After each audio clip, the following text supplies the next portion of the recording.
I want a clean fight. Nothing below the belt or in the chops. And remember Maurice's motto, which a very wise man, my father, once told me. If you listen, one day you might be hurt, and when in doubt, use the smell test. That's so important, I think, don't you? So, Congressman, let's start with you. Crime is up. People are scared to walk the streets. Nobody is taking public transportation. Police morale is at an all-time low. Everyone is killing and maiming and giving each other the finger, metaphorically speaking. Do you think the government is doing a good job? Absolutely. Those statistics are interesting, but like all statistics, they are also irrelevant. Let me give you a better statistic, Chavez. In 1980, when I was elected, you were, according to the intelligence gathered on you, a man with no mission. You worked as a clown at birthday parties, corporate functions, bar mitzvahs, and go-go bars. You, realizing that you were a hollow man that can only take on the personality of others, decided to become an actor.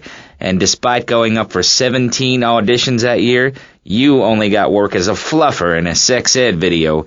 Your tax returns show that you earn less than $2,000. Suffering from anxiety, you attended group therapy for a year and considered getting a sex change. An idiot liberal felt sorry for you, and now you host your own radio show, write a newspaper column that lines my birdcage. You've got an ex-wife and attractive girlfriend, although she's married to your best friend, and you're on top of the world. So answer me this. Can you really say the years of living under my administration have been bad for you? We are not talking about me. This is pressing issues, not pressing Maurice. Yes, excuse me, if I may. Can we get to the part where we press the issue? You see, that's what's wrong with this city. Liberals just want to open the floodgates, let anyone in and make you, the ordinary, hard-working men and women, pay for the pleasure. Well, you have my permission to beat them with sticks. We won't prosecute. You'd be doing us all a favor. Free love, wig out, don't work, make love in the field, and listen to rock and roll or whatever you call it. Meanwhile, Crayshaw, I know your father. He's made a lot of money, which makes him a great person, but for every good conservative, they end up having some wacko commie kid just back from a vacation in the Orient who wants to share. Go take that sharing business to Cuba or Canada or somewhere. I don't have a trust fund or a rich daddy. I know what it is to be poor, to look at the world from the other side. I slept my way to the top. If you two would stop hooting and carrying on, I have a plan that will save Florida from the yellow-bellied snakes that want to slither into this great state from all places north. Oh, look. Stump-jumping Jethro is using all three of his brain cells to talk. Enough! We've just started and you have proved yourself, Mr. Shrub, to be just as they said. I grant you, 1980 was not a high point in my career, but I never applied for a sex change. I was merely in an exploratory phase, and besides which, Saul the wheat-free clown was a funny act. Once voted best up-and-coming dietary restricted comic act in the whole of Vice City. I tried to take it to the Catskills, but Mount Scary Large was full. Besides, we are not talking about me, we are talking about you. Actually, if I remember correctly, you didn't win. Mary the meat-free mime won. In fact, under legislation I am proposing, all of you vegetarians would be kicked out of Vice City. We were given canines and bicuspids for a reason, to open packages of potato chips. Hey, don't get me wrong, I always hated that bitch. What's funny about a woman not eating a hamburger? Or miming saving a chicken from the slaughtherer's hands? Or her big act, I am a milk cow, a lactating machine for your breakfast cereal. How do you think a little kitty enjoyed that on his birthday? Not very much. There were tears, not laughter. I can assure you, vegetarian performance art must be stopped. Jumping Jehoshaphat on a pogo stick. You city slickers got more issues than a newsstand. Can we talk about public safety here? I ain't got all day. What? Is there a corn on the cob eating contest you have to get to? Get some chitlins and grits in the oven? You got a date with your sister, eh? Hey, be nice, man. I just wanted to talk a little politics and you made it all personal. Right. Let's all stop bickering, especially you, Shrub. I've got my eye on you. Public confidence is at an all-time low. Nobody feels safe anymore. Just the other night, I saw a man running amok with a gun shouting he needed to defend himself. Gun sales are up, book sales are down. What do you think, John F. Hickory? Please, press the issue. All right, that's better. Sticking to the matter at hand. Well, it's quite simple, mister. Immigration is to blame. People are flooding into our state from all over America. Trash. It's quite simple. They're bringing their highfalutin, uppity, out-of-state ways and corrupting the place, ruining it. That's why I and my organization propose we take Florida out of the Union. We start anew as our own country and ban people from Missouri or Kentucky or Philadelphia or any of them fancy places from setting foot on our soil. You think what? Have you been snorting blocks? Have you read the Constitution? Yeah, I sure have. It talks about freedom. Freedom for Florida from the stench of people moving here to retire or go on vacation. Build your own damn theme park in your own damn state.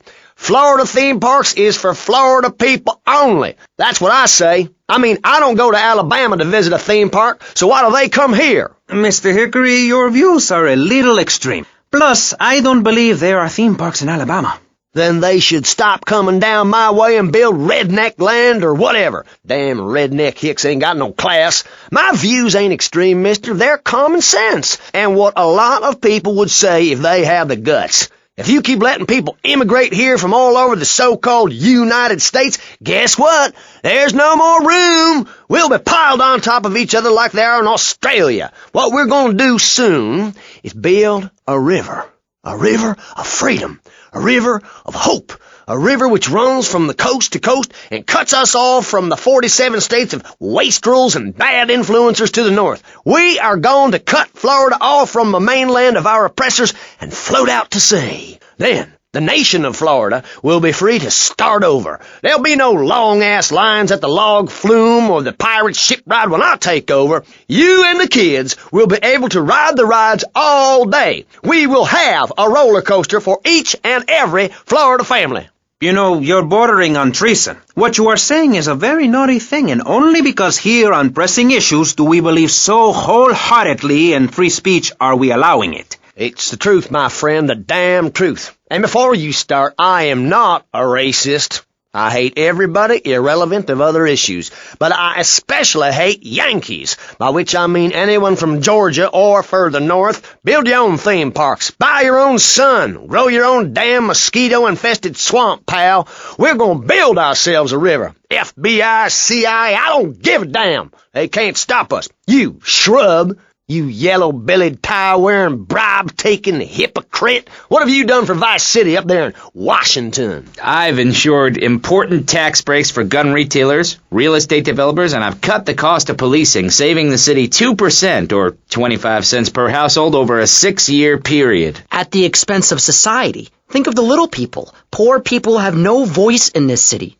Every time I find a park to meditate in, someone brings in a bulldozer and builds condos. The madness must stop. So you suggest we just stop making babies? People need a place to park their boat and trailer and to put their swimming pool. You're beginning to sound red, and by that I mean you prefer a hammer and sickle over a hamburger. I'm not little. I'm 5'5". It's time for corporations and all of capitalism to step aside for naturalism. You're not saving this planet. You're spending it. Your credit is no good here. We can't afford to loan you any more of our nature. Those are our trees. I only wish I could be around a little longer to enjoy it. I feel so old. Someone must take my legacy. I must train a little me. How old are you? I'm 23, but I feel much older and wiser. I know everything. I've seen a lot of the world. What does the rest of the world have to tell us about how to do things? Build more trains? Have people elect their leader rather than an elite electoral college? Ride a bike to work like a Girl Scout? Or a clown with dietary concerns? No thanks, Vladimir. I'll agree with that.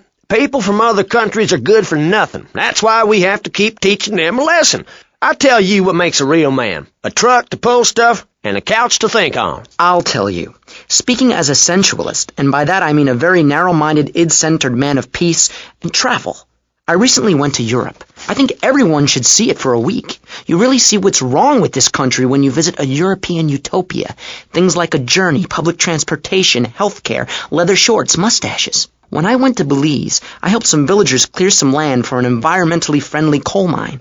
We've all got to make some sacrifices if we're going to get anywhere. My dad gave me the money to set up an exciting trust there. But how does that help the people in Vice City from worrying about whether they are going to get robbed? What drives a man to just take? What we need are more after-school sports like choir or drama so people can learn to express themselves properly by singing or pretending to be a tree.